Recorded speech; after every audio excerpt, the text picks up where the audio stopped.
Yo voy de vez en cuando en Ucrania. Ucrania es cerca de la Rusia, es un país donde hubo el comunismo durante muchos años y prácticamente han bloqueado muchos valores, que diría espirituales, por lo cual también la dignidad de la persona no servía a nada.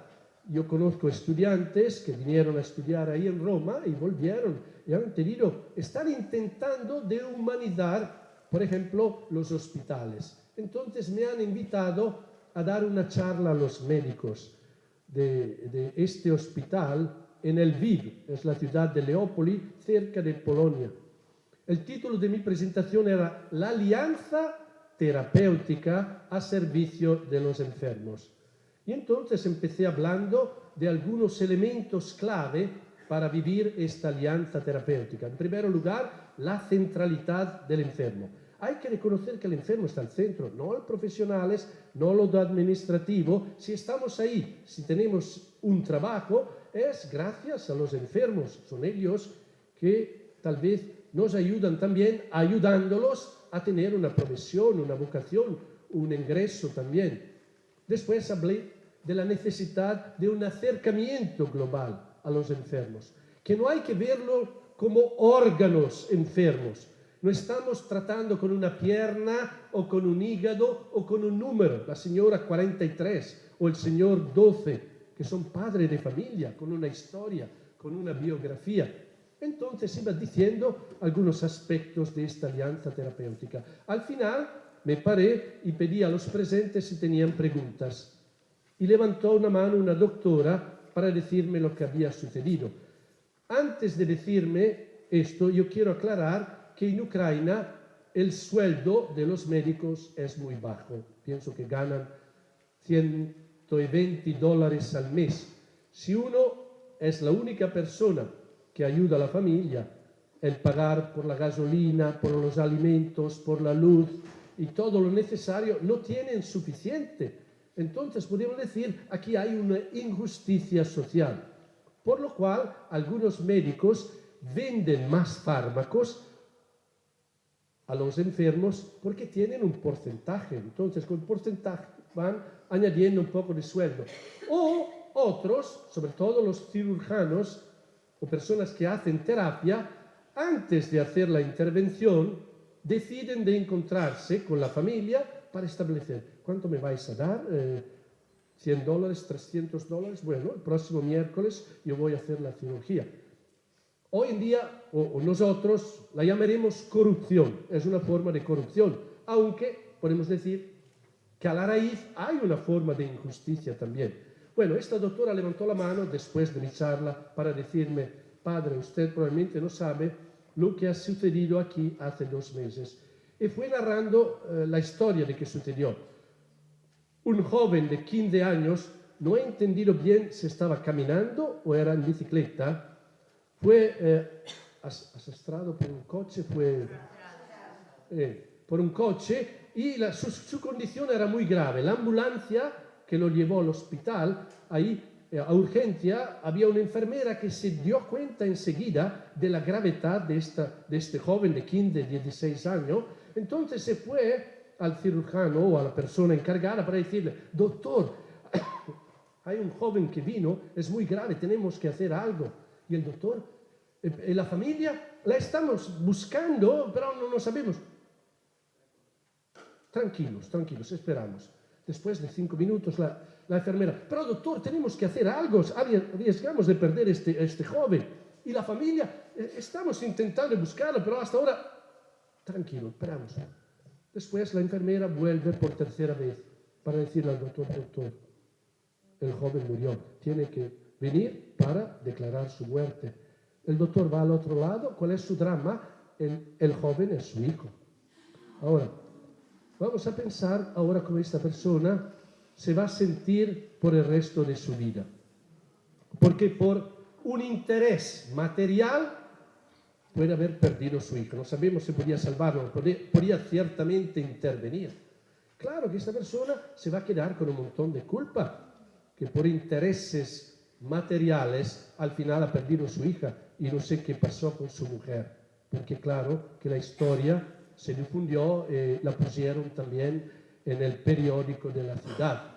Bueno, probablemente en nuestra cultura esta persona tendría que ir a la cárcel porque ha descuidado su misión, que es salvar la vida. Entonces hay prioridades, hay valores. Y hoy en día, cuando hablamos que hay personas que no tienen valores, que se ha perdido la columna vertebral, es decir, que aquí hay una forma de enfermedad o fragilidad que tal vez descuidamos, no puede ser la más importante.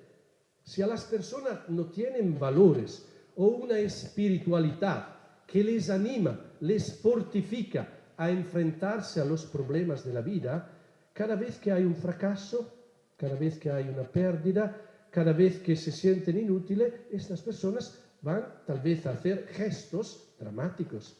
Entonces habría que inculcar, empezando con la familia, con la escuela, estos valores que pueden alimentar la vida interior de las personas, porque frente al dolor no se queden exasperados.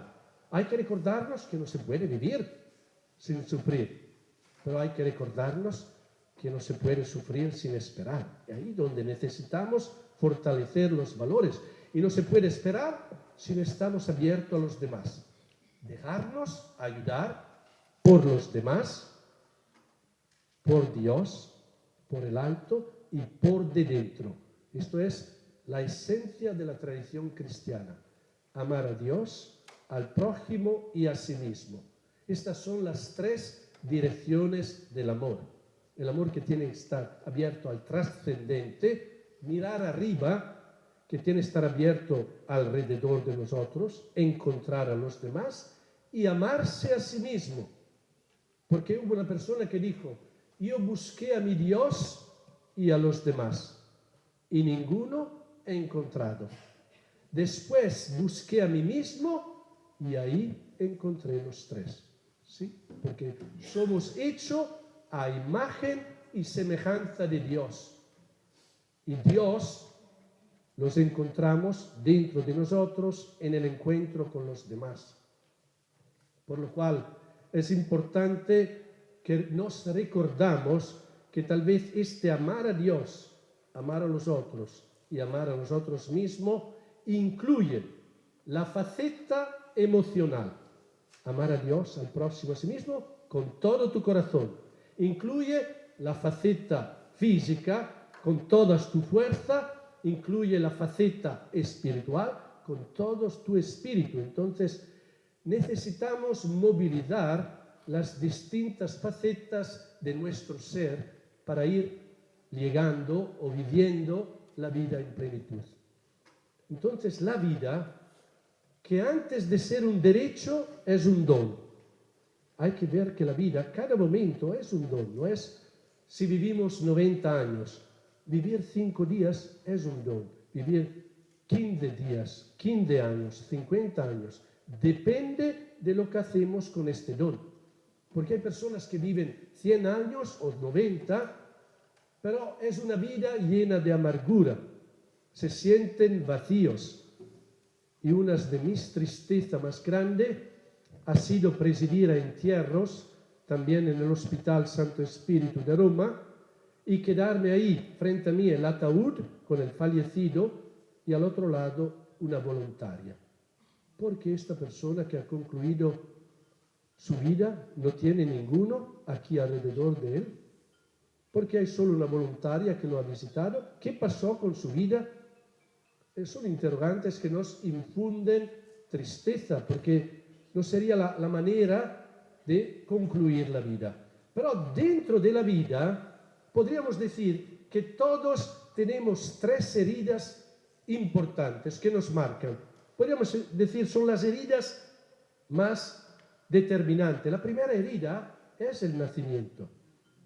Nacer no es solo empezar a vivir, nacer es empezar a sufrir y a morir. En el idioma inglés se dice, ¿cuántos años tienes? Soy 1 año viejo, soy 2 años viejo, porque ya empezamos también a morir, no solo a vivir, a crecer y a nacer. Entonces, el nacimiento es la primera herida. Después podemos hablar de una herida central en la vida, que es la herida del amor. Cada vez que tenemos vínculos afectivos o que amamos a una persona o que nos casamos con alguien, no es solo el comienzo del amor, es el comienzo también del ser herido. Encontrarnos heridos porque hay malentendimientos, incomprensiones, heridas, y entonces esto es el desafío del amor.